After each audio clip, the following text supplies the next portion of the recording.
Well, DNR's air fleet response has been pretty quick. From our point of view, we've seen the planes flying when there's been a fire incident in the area. And I know that was one of your key projects within the last 5 to 7 years. You said our air fleet is old, we run risks of losing some air capability, we want to bring that up. How's progress? Are you pleased with that fleet? Is it where you want it to be? Yeah, so let me just say there's a number of things we did. First, we did, when I came in this role in 2017 after the horrific fires of 2014 through 2016, we had a very aged fleet of 8 Vietnam War helicopters.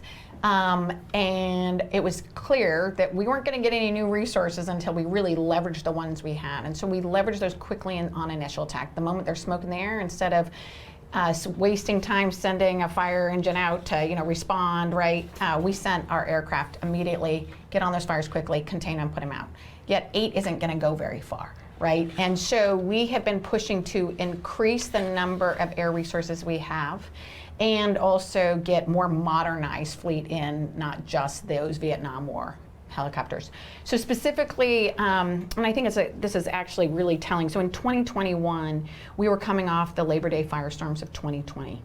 We all remember that, where we had 56 fires in 24 hours. We had, in 72 hours, we had 600,000 acres burned because we had hot, dry landscape. We had hurricane force winds, and we had a lot of people out there, enjoying nature and unfortunately, sometimes starting fires. We were putting all hands on deck trying to get every air resource we could at the federal level. Unfortunately, California and Oregon were also on fire at the same time.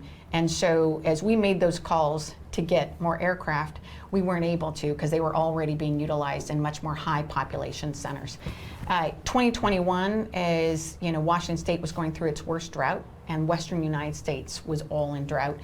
I changed the way we secured our aircraft. Instead of going to sort of having our own fleet and then doing call when needed with private companies, we went to exclusive use. So instead of me hoping that those resources would be available in our time of need, I made sure we had them under our control at all times. And that's when we moved in 2021 to 37 aircraft, where we have them predisposed, in areas that we know are likely to have fires so that we can get on those fires quickly, contain them, and move on to the next one. We will have 37. We already have 37 that are going to be distributed throughout the state in those high-risk areas, literally covering the entire state of Washington. What that's enabled us to do, as you said, more and more resources. We'll have a significant fire, and you might have 8, 10, 12, 15 on that fire, and we'll have multiple spot fires that are happening constantly throughout the time you're on that fire. We can pull one off really quickly, go put that one out, get back on the fire. And that has enabled us to actually exceed our goal of keeping 90% of our fires below 10 acres to achieving 94% of our fires below 10 acres, even in some of the worst years like 2021. So it wasn't just a matter of getting more fleets or more aircraft in your fleet, it was where do we position those? How do we use that resource? It was step one, initial attack. Don't sit your planes and put your crews on the ground and wait for your planes to show up later. The moment there's smoke in there, leverage those, get on those fires quickly, contain them, move on to the next one. The second was having them pre-positioned in those areas where we're likely to have fires, and then moving them constantly as fire season changes throughout the state so you don't spending a lot of time in flight, right? Third is to be able to have literally the state blanketed with more resources. We went from 8 Vietnam War helicopters to 37, and that is not just helicopters. We have everything you can imagine, some very large tankers to your sort of mosquito fleet, fire boss. So it's tempting to see DNR as, and it is, the lead firefighting agency when it comes to wildland fires in the state. But you do more than that. There are almost 3.5 million acres of state trust land that you manage. On that land, what steps are underway to treat for wildfire, get ahead of the problem, create a healthy landscape that's resilient? Yeah, so I'm a big believer that we could spend all of our time and all of our money running from one fire to the next fire to next fire, and really we have to always be in reaction mode so that we can protect lives, but we also have to be in a proactive mode. So in 2017, when I stepped in this role, we specifically went to develop, it was the first thing I called for, was we had to do a forest health plan for central and eastern Washington, where we were seeing more significant catastrophic fires, and we knew it was only going to get worse. And we were also seeing, we had around 2.75 million acres of dying forest, federal, state, private, and tribal land. About half of that is federal land. And I said, we have got to take steps now to be restoring the health of those forests so that those forests can actually fight fires on their own, which they naturally can do. And in doing that, it'll help us reduce these catastrophic fires. It will help us save lives. We are now, having set that plan and finishing it, and we launched it basically in 2018. We'll be 6 years in by the end of this year. We will be around halfway to our goal. Which is pretty amazing, with the goal that we will, what I mean by, it will be about 500,000 acres will have been treated. The goal is by 10 years, we will be halfway to our goal. Remember, our goal was at 20 years. So as I said, we have got to be working at the pace and scale of wildfire. We have to be moving faster, and we needed to double down. So that's where our trajectory we're on. Now, the great thing is when we do that work, right, one, we're reducing these catastrophic fires. We're also reducing the smoke in the air. We're helping protect sort of the fish and wildlife, but we also are able to get in those forests, remove the dead, dying, diseased trees, the smaller diameter, and we can send it to mills. We can be able to actually turn it into wood product, right, that creates rural economic opportunity and jobs in these communities. It also enables us to actually have a building product that we can move towards addressing our housing crisis, as you know, in every corner of the state, from Seattle to Spokane, Omak to Olympia, Republic to Raymond. We are struggling with housing. If I can, instead of having those forests go up in flames, smoke and flames, and actually turn into building product that creates jobs while also then creating housing, that's a win environmentally, it's a win economically, and it's a win socially. Back to DNR and its management of trust lands, about 3.5 million acres. How is that land being managed in a way that can sort of mitigate or even stave off effects of climate decline? Are there steps you're taking in terms of like carbon sink? How are you managing those lands in light of the changing climate? Yeah, so let's be really clear so everybody knows, because we have 3 million acres of public lands, right, that, as I say, are not underwater, because we have 2.6 million that are underwater, and that doesn't mean financially, it's literally underwater, right? But those 3 million acres, 2 million acres is forest land, 1 million acres is agricultural land. So we're actually the largest wheat producer, we're one of the largest orchard producers, as well as vineyards, and then we have high value crop and low value crop and dry. And a lot of grazing. And then we have commercial industrial. So we have Costco, Safeways, Fred Meyer's, Bartell's. We're now even doing residential because we have land that's zoned residential, and we obviously have a housing crisis. And we see that we have a role to be increasing the amount of housing so that we can actually meet the needs of our communities and our state. So specifically on our forest, we're a big believer that we have to go and make sure those forests are healthy and they're resilient to wildfire. They're resilient to disease, insect infestation, drought that we're facing, and that historically felt more on the central and eastern part of our state, and that's why we developed the Forest Health Plan for the central and eastern part first. And like I said, in those areas, we have rapidly accelerated our forest health work so that they are more resilient. And the fires that have hit those areas are actually proving that that work is succeeding. So even as we're seeing hotter, drier conditions, and we see climate, and we see increased drought, where we've gone in and done that forest health work, we are seeing that it actually is paying off and reducing the dying off of other trees around it, but also when wildfire hits. We now have to move over to the west side, where a majority of actually our agency's forests are. So we're, up through the I-5 corridor out into the coastland. We are already seeing our forests on state land being very stressed. We're seeing that increased dying off, and that's why we're seeing more, 35% of our fires now west of the Cascades. That's on private and state and federal lands. Well, we're developing the Forest Health Plan for the west side now, having finished the one for central and eastern Washington. That will help us. Those forests are a lot more complicated. It's not as easy and simple as the central and eastern part, so there's going to be a lot of work bringing in that science in that area.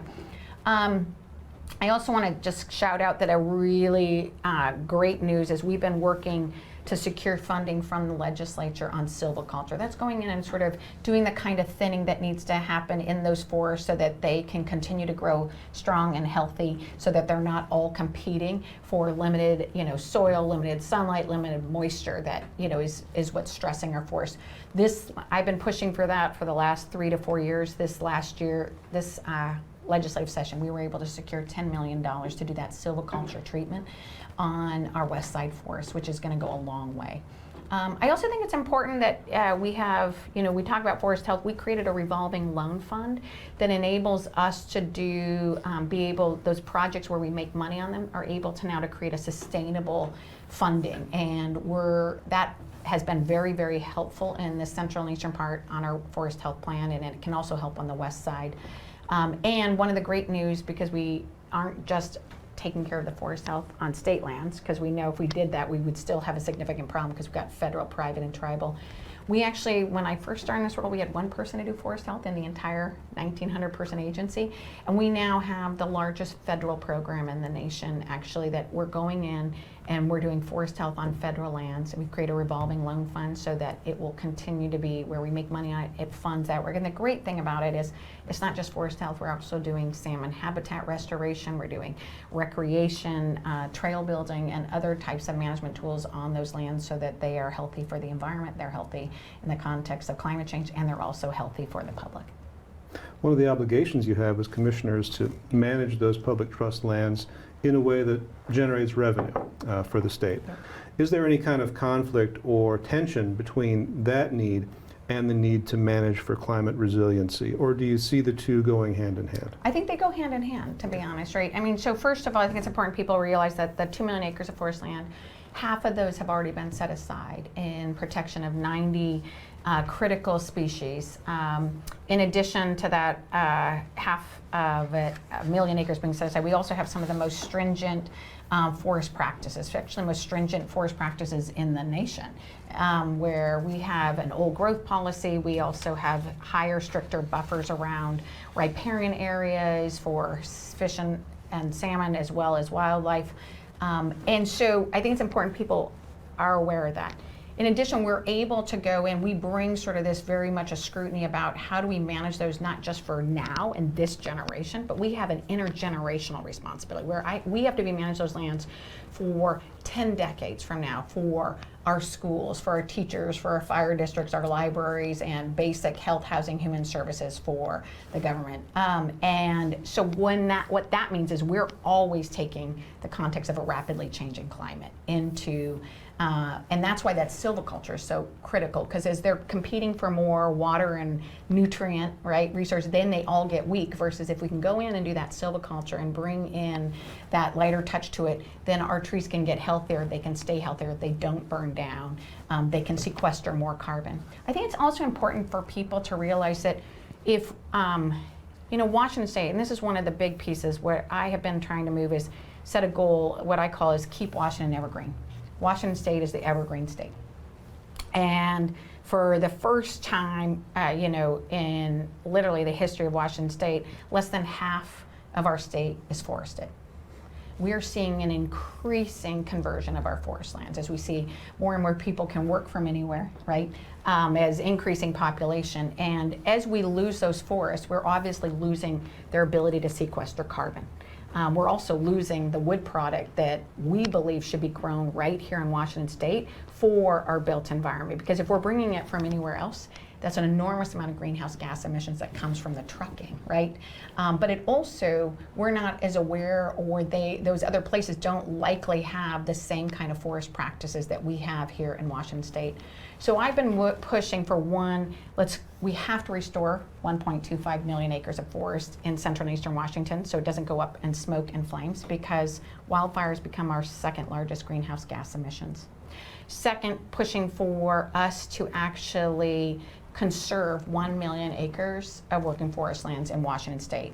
And it's not just working, but we have really made a significant progress in the conservation, and we will always be continuing to push as we see more and more people moving our forests. But we've got to be able to increase the amount of working forest that we have if we're going to really meet our climate goals and if we're going to also meet our housing goals. And then the third is we have millions of acres of land that has burned in wildfires. And I don't mean, again, when I say our land, I'm not talking about state land. I'm talking about federal, state, private, tribal land. Millions of acres have burned over the last 2 decades. And much of it has not been reforested. So that's land right there that we are right now not sequestering any carbon from forest, right? And every year that goes by that we're not reforesting it is a lost year for sequestering that carbon.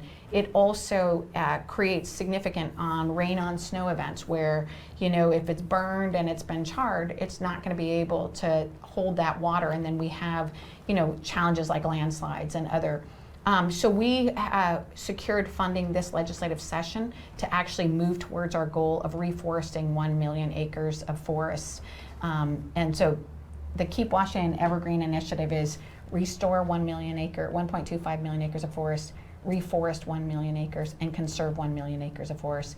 And to that conservation goal, we were able to also secure around $70 million out of the legislature this last legislative session towards going and purchasing forest land so that at threat of conversion that enables us to keep those forests working, also helps reduce sort of the creates better connectivity between federal and state lands where those in-holdings are, where you might have private but at threat of conversion. So now that's a loss for the carbon sequestration, but it's also a loss for fish and wildlife mobility.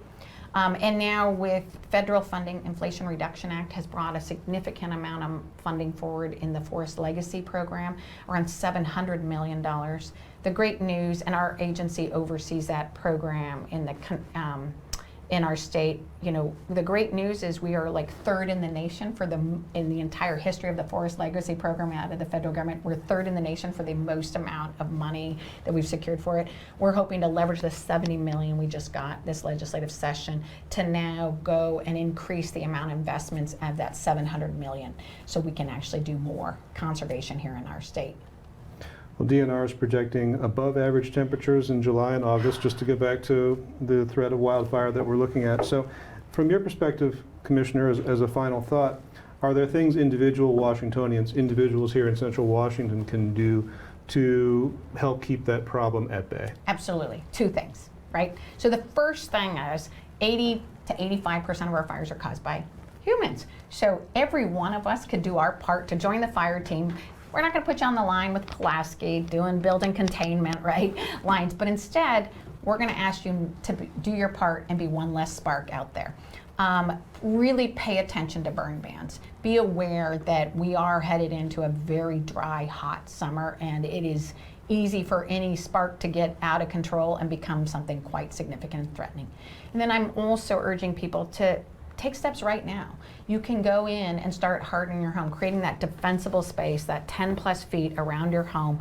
Our website, www.dnr.wa.gov, has all the steps you can take to start to create that defensible space around your home before fires are even there. And you can go to wildfireready.com is another key, www.wildfireready.com, to find out, especially in this community, you're part of the program, sign up, get your neighbors sign up, make it a collective effort, right? Our firefighters really appreciate it. The other thing it does is it helps inform people on evacuation routes. So if your community is under threat, you know, for fire, being able to know where to evacuate, how best to evacuate. When the fire, you know, when we go out to do that home assessment, we bring that information too.